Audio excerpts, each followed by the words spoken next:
여러분 안녕하십니까? 누리 PD입니다. 자, 파도 미담. 야, 정말 충격적입니다. 충격적 미담이 막 무궁무진합니다. 그야말로 보물창고네요. 김문수라는 인물의 지나온 과거가요. 그런데도 불구하고 우리 국민들에게는 김문수대로 알려져 있잖아요. 그야말로 우리 언론들이 얼마나 지독한 악마적 프레임으로 김문수라는 후보를 그런 식으로 가둬놨는지 이제 다 드러나고 있습니다. 저도 몰랐던 게 많아요. 이제 보니까 뭐 김문수 같은 이런 분은 다시 없을 것 같습니다. 제가 볼 때는 미담이 너무도 많아요. 미담이. 그리고 지금 민주당에서 김문수 후보를 네거티브 하기 위해서 펴낸 그 망한 집이 있잖아요. 그 망한 집도 사실 김문수의 명언들이야 전부. 김문수 후보 지지율을 다 올려줄 그런 내용들이에요. 왜 그런가 하면은 민주당이 그걸 한번 폭로했다가 그 뒤로는 쏙 들어갔잖아요. 아무도 말하지 않잖아요. 왜? 반응 보니까 오히려 이게 역풍이거든.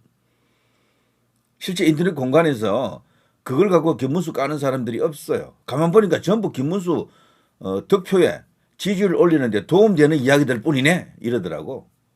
그러니까 이분은 약점이 없는 거야. 딱 하나 있다면 김문수인데 그거. 그리고 어쨌거나 득표에는요 마이너스가 될 것으로 이제 보이는 게 광화문 세력과 세력이라기보다는 정광훈 목사와 관계 이런 것들, 그리고 윤석열 대통령의 계엄에 대한 입장, 그리고 탄핵에 대한 입장 이런 것들이죠. 이런 걸로 이제 이재명이라든가 저쪽 이제 반대 진영에서 김문수 후보를 공격할 겁니다. 거기에 대한 뭐 대비를 잘 하고 있을 것으로 봅니다. 저는 김문수 후보를 경기에 나가 있는 선수로 봅니다. 지금 전반전 끝나고 후반전입니다. 축구로 치면은 얼마 남지 않았어요, 시간이. 김문수 후보에게 너무 이런저런 주문을 하면 안 됩니다. 이렇게 하라, 저렇게 하라. 그걸 받아들일 수도 없고 이미 모든 결정권은 김문수 후보 본인이 갖고 있다라고 봅니다. 우리는 축구 경기를 관전하는 그리고 응원하는 관객입니다. 관중입니다. 관중이 뛰는 선수에게 뭔가를 지시할 수가 없는 겁니다. 그래서 모든 재량권이랄까 운신의 폭을 김문수 후보 본인이 가져야 된다. 그래야지만 이 싸움을 그나마도 승산이 있는 희망을 가져볼 수 있습니다. 지금 어쨌거나 지지율상에서는 압도적으로 이재명이 앞서 있는 것은 사실이고 그것을 많이 하기 위해서는 김문수 후보에게 많은 재량권을 줘야 됩니다. 누구는 되고 누구는 안 되고 그 윤 대통령과 관계는 이렇게 해야 되고 저렇게 해야 되고 뭐 등등 광화문과 관계는 이렇게 해야 되고 저렇게 해야 되고 이런 것들이 김문수 후보에게 아무런 도움이 안 돼요. 그냥 가만히 보고 있는 게 제일 좋습니다.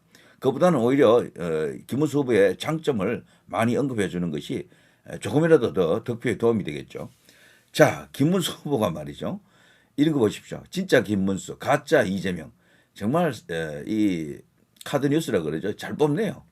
이란 지사 대 표준 지사, 판교 테크노밸리, 평택 반도체, 뭐 광교 테크노밸리도 있죠. 수도권 교통혁명 GTX, 약자 동행.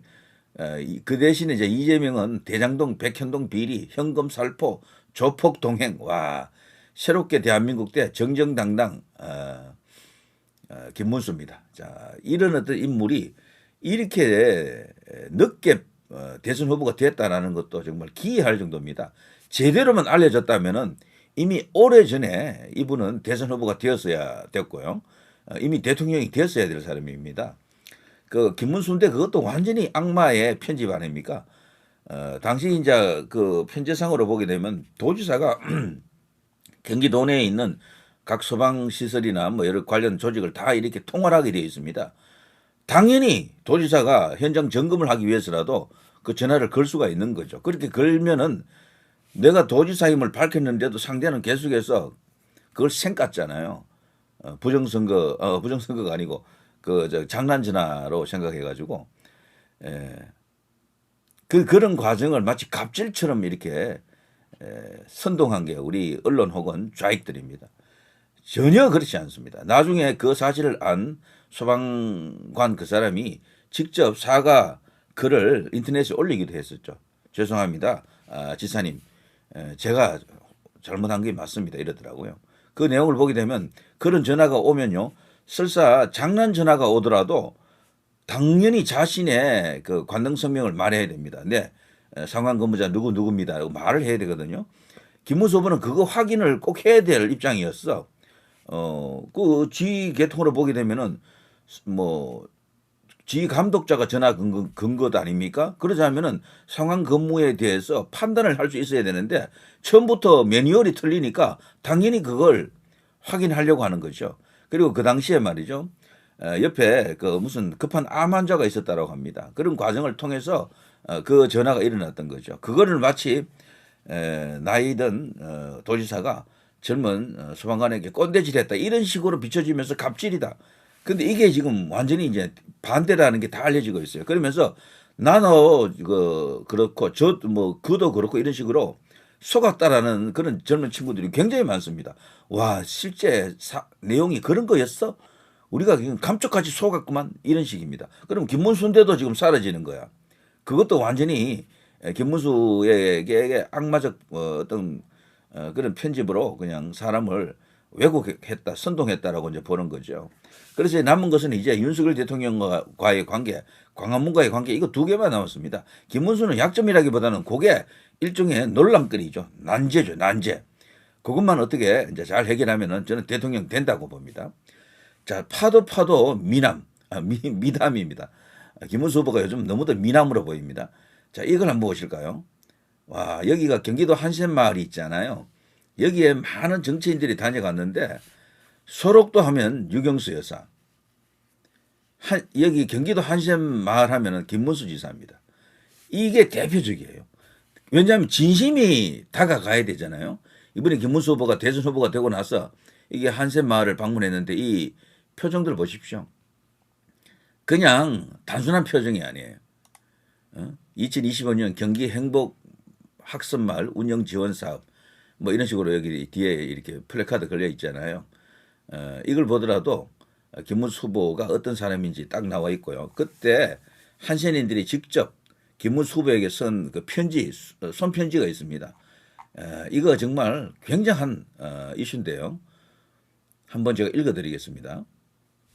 한센인들의 진정한 가족인 김문수 후보님께 후보님 보고 싶었습니다. 부둥켜 안고 아버지 품에서 울듯 엉엉 울고 싶었습니다. 우리는 평생 숨어 도망 다니며 살았습니다. 사람이나 사람답지 못하게 살았습니다. 그러나 15년 전 후보님을 만나고 제 인생이 바뀌었습니다. 이제는 당당하게 발 뻗고 편히 잘 수 있습니다. 문둥이라 손가락질하던 사람들의 눈을 피해 산속에서 숨어 살던 저희에게 밖으로 나오라고 손을 내밀어 주시고 안아주셨습니다. 글도 모르던 저에게 한글도 가르쳐 주시고 인간답게 살 수 있도록 방법도 가르쳐 주셨습니다. 이 늦은 나이에 이제야 사는 게 재미있습니다. 모든 게 김문수 후보님 덕입니다. 후보님 사랑합니다. 사람들은 저희를 괴물 취급하듯 갖은 핍박과 돌을 던졌습니다. 하지만 김문수 후보님은 저희와 함께 하룻밤을 새우고 함께 밥을 먹었습니다. 그런 정치인은 이 세상 어디에도 없었습니다. 낮은 곳에 사는 사람을 늘 지켜봐 주시고 안아주시는 분이었습니다. 우리 마을이 생긴 이후 도지사님처럼 높은 분이 찾아오신 것은 후보님이 처음이었습니다. 그때 우리가 높은 분이 찾아주셔서 감사하다고 인사를 했더니 후보님께서 대통령이 되더라도 찾아오겠다고 말씀하셨습니다. 그런데 오늘 대통령 후보가 되셔서 그 약속을 지켜주셨습니다. 이제는 후보가 아니라 꼭 대통령이 되셔서 우리 마을을 찾아주시길 간곡히 부탁드립니다. 후보님 사랑합니다. 정말 엄청난 내용들 아닙니까? 김문수 후보는 그야말로 파도 미담이고 충격적 미담이 지금 속출하고 있습니다. 이것 때문에 민주당이 엄청나게 당황하고 있다 그러네요. 깔 게 없어 그래요. 깔 게. 거기다가 이분은 너무도 과거에서 미담이 많은 거야. 이재명은 반대로 저 논란만 많은 사람이잖아요. 그야말로 어떻게 인간이 저럴 수가 있나 이런 것만 가득하잖아요. 그런데도 특이하게 이재명 지지율이 유지되고 대선 주자 1위를 달리는 것은 철저하게 흑백 논리가 그들이 이제 주로 이제 써먹은 수법인데요. 그게 통한 겁니다. 검찰을 악마화시킨 거죠. 검찰을 악마 검찰이 이재명을 기소하는 과정에서 전부 엉터리로 했다 이런 이야기죠. 무리한 기소 그리고 이재명 죽이기를 했다 이런 프레임이 먹힌 거고요.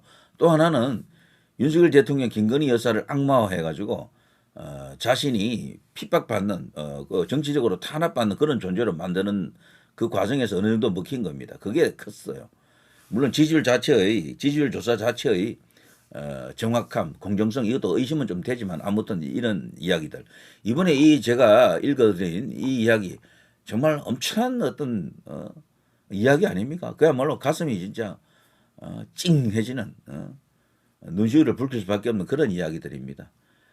자, 김문수 후보가 이번에 이렇게 미담이 많게 이렇게 드러나고 있는데요. 특히나 이번에 이 한신마을 관련해서는요. 과거 김문수 경기도지사 시절 행정 업무 처리 문제로 한신마을을 방문했던 적이 있었죠. 그 이야기죠. 가서 행정 업무 처리에만 그치지 않고 한신 환자분들을 위해 봉사를 하시고 한글도 직접 가르쳐 주고요.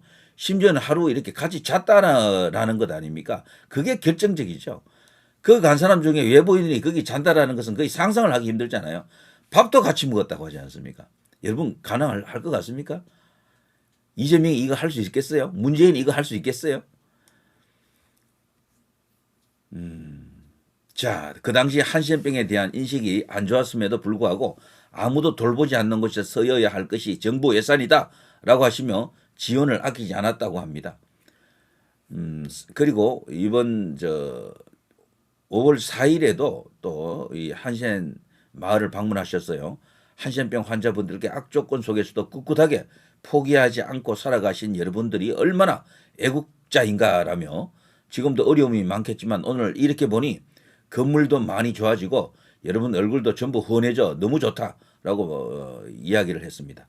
그리고 꼭 대통령이 되어 그늘진 곳부터 돌보고 해결할 수 있도록 최선을 다하겠다라고 언급했습니다. 강강약약 김문수의 말로 전형적인 강약 약강이 아니고요. 강강약약입니다. 강자에게는 강하고 약자에게는 약한 이런 모습을 보여주는 김문수야말로 이 나라의 진정한 대통령이다. 이렇게 이제 볼 수가 있겠죠. 이런 김문수를 김문순대라고 하는 그 소방관 그 전화로 꼰대 혹은 갑질하는 대통령으로 만들어 놨으니 얼마나 언론 그리고 이 프레임을 세우는 어떤 정치권이 싹 합니까? 김문수는 캐면 캘수록 까면 깔수록 파면 팔수록 천사 같은 사람이네요. 천사 같은 사람. 와 정말. 자 누리 PD 김준희였습니다.